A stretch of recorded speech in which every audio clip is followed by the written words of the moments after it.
じゃあ次のシーンいきます。はい。お願いします。すげえシーンになってますよ。またすげえシーンで。どうぞ。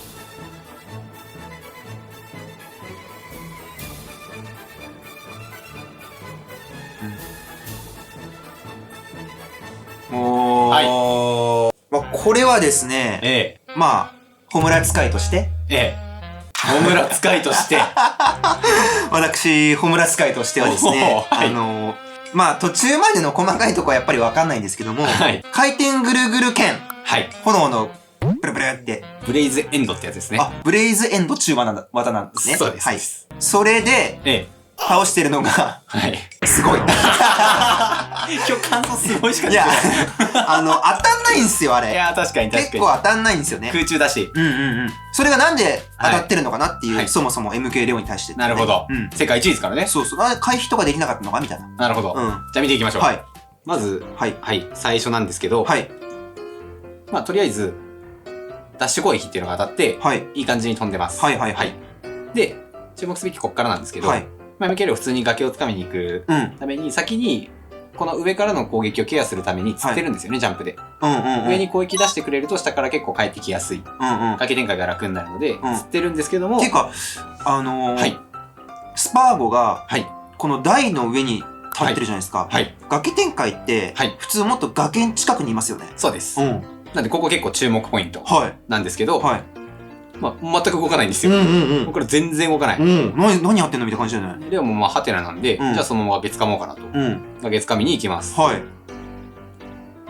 で、まあ、MK レオも動けるんですけれども、動かないもんなんで、スパーゴが。MK レオ動きません。棒出せよね。なんかシュールに見えたこれなんか。MK レオも動きません。ハテナみたいなね。で、ここでスパーゴ突如動きます。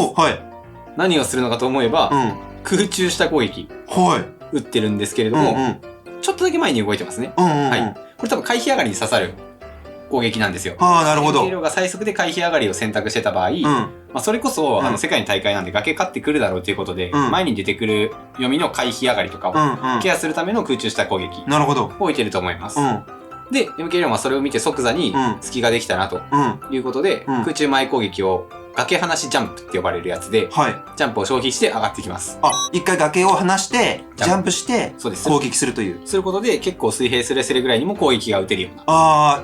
攻撃上がりとはまた違う。そうです。攻撃上がりってそのままグインって攻撃当てに行くんですけど、ジャンプを消費することで、リスクはあるんですけれども、攻撃が強い上がり方をすることができるっていうのを、このスパーゴの隙を見て選択してます。なるほど。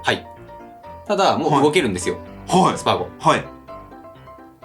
で、MK レオのそのジャンプ見て、これ避けてんだよな、みたいな。当たってね。そう、当たってなくて、そのまんま空中前攻撃、後ろ攻撃をがっちりやってると。で、まあこの演出、まあ撃墜しそうだ演出ですね。で、MK レオジャンプないんですよ、今。今、ジャンプ上がりしたからね。そうです。咎めるためのジャンプ離し上がりが、咎められてると。なるほど。これは多分釣りですね、完全に。また一本釣れたと。いう感じで飛ばします。で、ここで、この吹っ飛ぶ慣性を内側に戻すために回避使ってるんですよ、今。もうジャンプが使えないから。そうです。ジャンプで緩和じゃなくて、回避で緩和してます。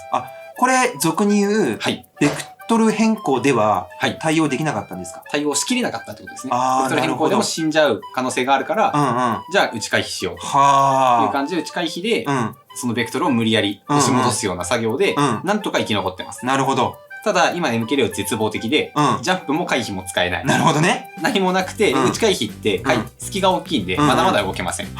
で、それを見て、よし、詰ませたということで、そのまんま投げに行くんですよ。これ確定してます。確定なんだ。ぴったり当たってますね。やばいね。で、そのまま飛んでいくと。じゃあまあ、これは、スパーゴがありえないようなミスをしない限り、罪だったと。そうなんです。なるほどね。崖展開を勝った時点で、もうスパーゴ的には一足ゲット。なるほどね。みたいな感じで、MK レオもできることやっぱ全部やるんで、それこそ 1% の可能性でもあれば。諦めないと最後までね。そうです。なので、そのための内回避ですけれども、そこをしっかり刈り取ったと。まあ、崖展開の時に、MK レオがジャンプ上がり、崖離しジャンプ攻撃。崖離しジャンプ空中前。ただただ繋げただけです、それは。複雑やな。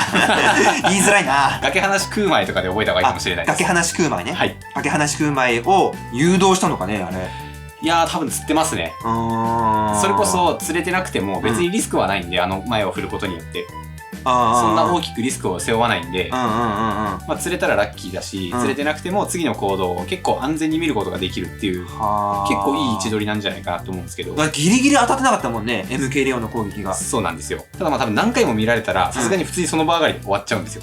ただこれが、それこそ普通のいつもの崖展開があるからこそ、MK レオンもそういう選択をするっていう。そっかそっか。まあ、ここまでたどり着くまでの間の読み合いを見てないから、なんとも言えないけれども、おそらく、あれが噛み合うような展開というか、読み合いが発生してたんじゃないかっていうこと。多分そうですね。はい。いや、すごいわ。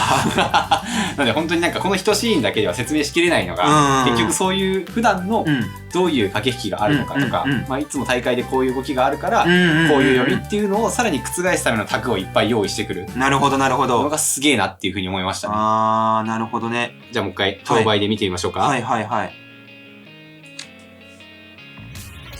飛ばして、ずっとここにいると。もうこんな感じで釣れてると。